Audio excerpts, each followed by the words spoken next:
ओम श्री गणेशाय नमः।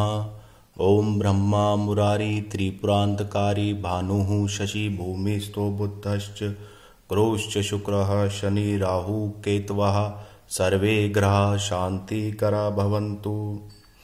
मैं एस्ट्रो आदित्य पाराशर वैदिक पाराशर ज्योतिष चैनल के माध्यम से आपका स्वागत करता हूं।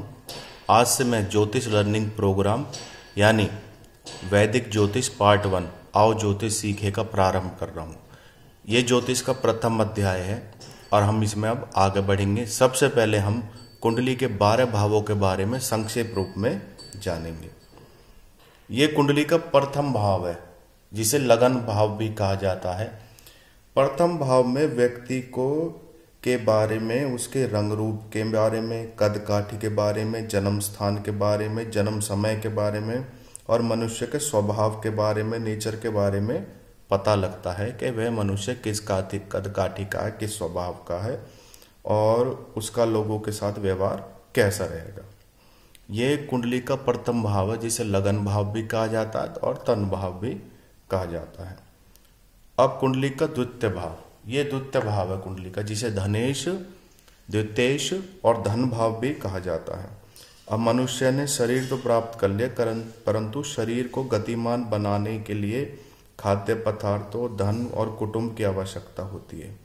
इसलिए इस भाव को धन, कुटुंब और खाद्य पदार्थों से जोड़ा गया है और यह कुंडली का द्वितीय भाव कहलाता है। कुंडली का तीसरा भाव, कुंडली का तीसरा भाव मनुष्य के पराक्रम को दर्शाता है।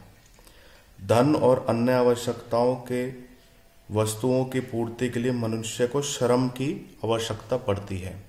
बिना श्रम और परिश्रम के धन भी उसके पास नहीं टिकता।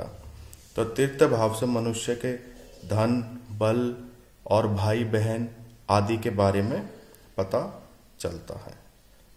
चतुर्थ भाव, ये कुंडली का चतुर्थ भाव है। ये माता का भाव भी कहलाता है और सुख का भाव भी कहलाता है। शरीर, परिश्रम, धन के बाद जब कार्य करने की भावना आएगी तो जब ही सब कार्य सिद्ध होंगे। कामनाओं, भावनाओं को चतुर्थ भाव में रखा गया है। चतुर्थ भाव मनुष्य के सुख का भाव है। यह मन की भावनाओं को विकास करता है। मनुष्य के जीवन में उसे कितना सुख प्राप्त होगा इसके बारे में यह चतुर्थ भाव बताता है। पंचम भाव क्या कहता है? पंचम भाव मनुष्य का संतान का भाव है। उसकी संतान कैसी होगी, योग्य होगी, योग्य नहीं होगी, इसमें कौन सा ग्रह बैठा, किस ग्रह की दृष्टि है, पुत्र होगा, पुत्री होगा, इसके बारे में पंचम भाव बताता है। ये वैचारिक शक्ति को बढ़ाता है मनुष्य के, और जीवन में अगर उसे ज्ञान हो तो उन्नति करने में कोई मुश्किल नहीं होती। कुंडली का छठा भाव, ये कुंडली का छठा भाव है। ये मनुष्य के जीवन में रोग और शत्रु के बारे में बताता है कि उसके शत्रुओं का व्यवहार उसके प्रति कैसा रहेगा और वह शत्रुओं पर विजय प्राप्त कर पाएगा कि नहीं कर पाएगा। और उसकी कठिनाइयों से जुड़ा हुआ जीवन छठे भाव से ही पता चलता है। कुंडली का सातवां भाव, सातवां भाव व्यक्ति के जीवन साथी का भाव है। उसकी भागीदारी कैसी होगी, ससुराल कैसी होगी, और यह मनुष्य की वीर्य शक्ति को भी दर्शाता है। इस भाव से ही मनुष्य के ससुराल और उसके जीवन साथी के बारे में डिटेल में पता चलता है। अब अष्टम भाव का विचार करें तो यह भाव व्यक्ति के धर्म का भाव भी कहलाता है और आयु का भाव भी कहलाता है। इस भाव से ही मनुष्य को पता चलता है कि वह सुख, कर्म, व्यक्तित्व, पराक्रम, संतान, विवाह आदि का सुख जब ही तो भोग पाएगा जब उसको आयु मिलेगी। तो यही भाव मनुष्य की आयु को दर्शाता है। इस भाव में कौन सा ग्रह बैठा है और किस भाव में किस ग्रह की दृष्टि है, क्या यह मनुष्य को वैराग्य की तरफ भी ले जा सकता है। तो यह भाव आयु का भाव कहलाता है। वैराग्य की तरफ जब ले जा सकता है जब उसके कौन से ग्रह की दृष्टि है, किस प्रकार की दृष्टि है, उससे ही पता चलता है। यह मनुष्य का नवा भाव है। यह भाग्य का भाव भी कहलाता है मनुष्य का। मनुष्य के धर्म कर्म की उन्नति इसी भाव से पता चलती है और इस भाव से ही मनुष्य अपने भाग्य का पता लगाता है कि इस घर में कौन सा ग्रह है, कौन सा ग्रह की दृष्टि है और किस भाव से वो मनुष्य के भाग्य भाव का स्वामी बनकर बैठा है। तो ये भाग्य भाव कुंडली का बहुत महत्वपूर्ण भाग है। यह मनुष्य के कर्मों के बारे में तो डिसाइड करता ही है, साथ ही यह भी बताता है कि वो उसके धर्म कर्म कैसे होंगे और उसका भाग्य कितना ऊंचा होगा, कितना साथ देने वाला होगा। ये 10वां भाव, ये मनुष्य के कर्म का भाव कहलाता है। इससे मनुष्य के कैरियर के बारे में पता चलता है कि मनुष्य का कैरियर किस प्रकार का होगा, किस प्रकार के कर्म करेगा और उसने पूर्व जन्म में क्या कर्म करे हैं जो इस जन्म में उसे अच्छे फल मिलेंगे और या फिर बुरे फल मिलेंगे। इस भाव से ही मनुष्य की मेहनत और ग्रहों की दृष्टि और कौन सा ग्रह बैठा है यह डिसाइड करता है कि आने वाले समय में मनुष्य का जीवन कैसा होगा और किस प्रकार की वह नौकरी करेगा या व्यवसाय करेगा और किस प्रकार वह उन्नति करेगा। यह एकादश भाव कहलाता है। यहीं से धन के आगमन के बारे में पता चलता है, यहीं से मनुष्य के लाभ के बारे में पता चलता है। और जहाँ मनुष्य को लाभ का पता चलेगा वहीं अर्थ की तरफ बढ़ेगा, अर्थ अर्थात धन की तरफ बढ़ेगा, अपने परिवार का पालन पोषण करेगा। इसमें हर प्रकार का धन मनुष्य इकट्ठा करता है, चाहे वह पाप से कमाया हुआ हो, चाहे वह बिना पाप का कमाया हुआ हो। इसमें लाभ भाव के बारे में वो ग्रहों की दृष्टि ही बताती है कि मनुष्य किस प्रकार अपने धन की आमदनी को बनाएगा। 12वां भाव, ये व्यय का भाव भी है और जमा का भाव भी है। इस भाव से ही मनुष्य के पता चलता है उसने जीवन में कितना धन एकत्रित किया है और वह कितना धन कमाएगा और कितना धन इकट्ठा करेगा। कमाने का भाव तो दूसरा है, पर इससे यह पता चलेगा कितना धन वह जीवन में इकट्ठा करेगा। अब ये तो मैंने आपको 12 भावों के बारे में बता दिया। अब मैं आपको बताता हूँ कि कुंडली के कौन से भाव केंद्र कहलाते हैं और कौन से त्रिकोण कहलाते हैं। कुंडली के पहला,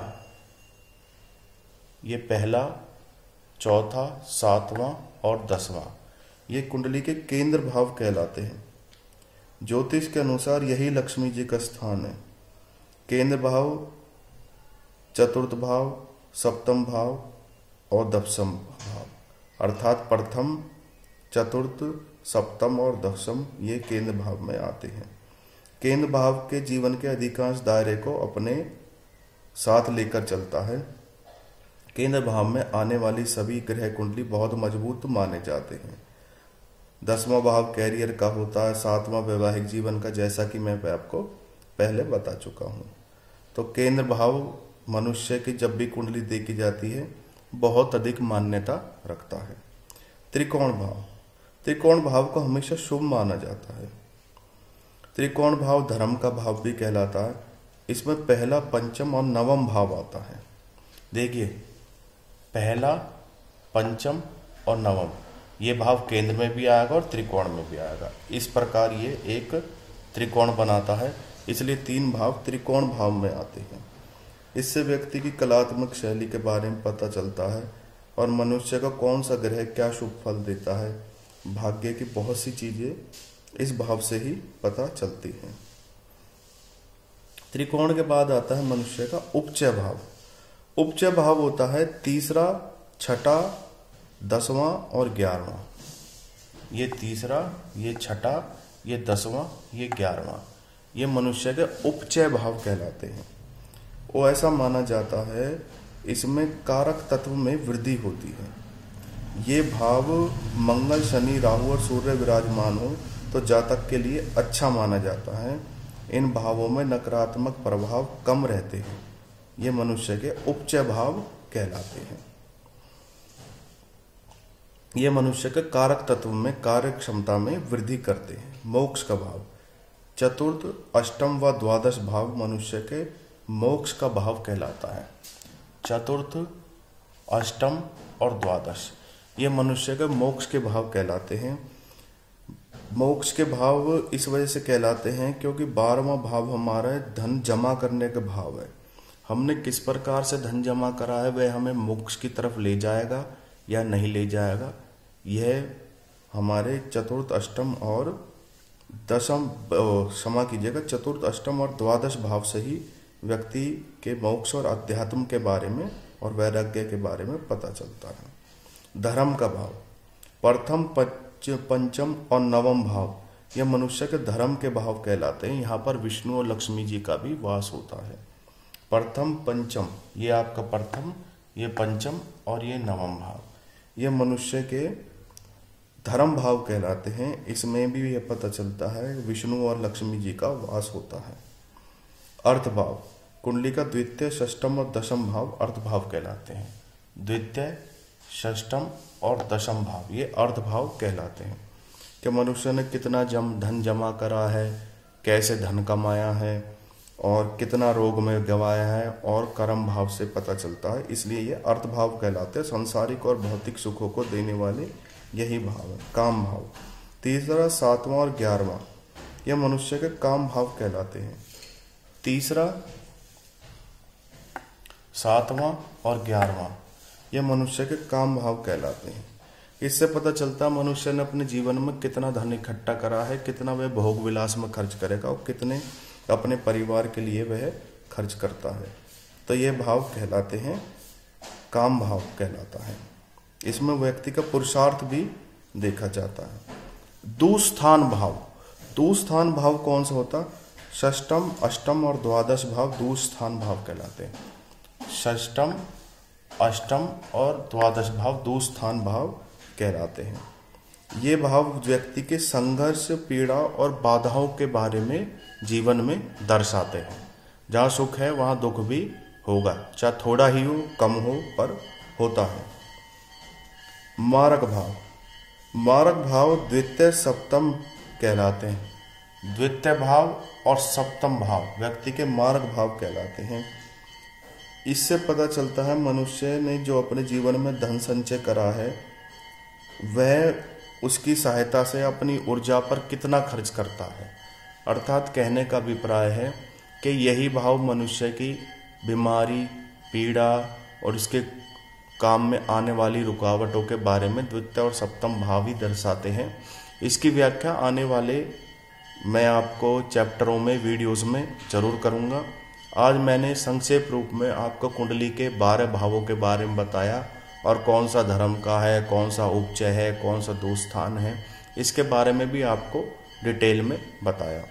कृपया आप मेरे चैनल को सब्सक्राइब करते रहिए, मेरा उत्साह बढ़ाते रहिए। आपका दिन शुभ रहे। मेरे चैनल को सब्सक्राइब करने के लिए कृपया बेल आइकॉन को जरूर दबाएं। धन्यवाद।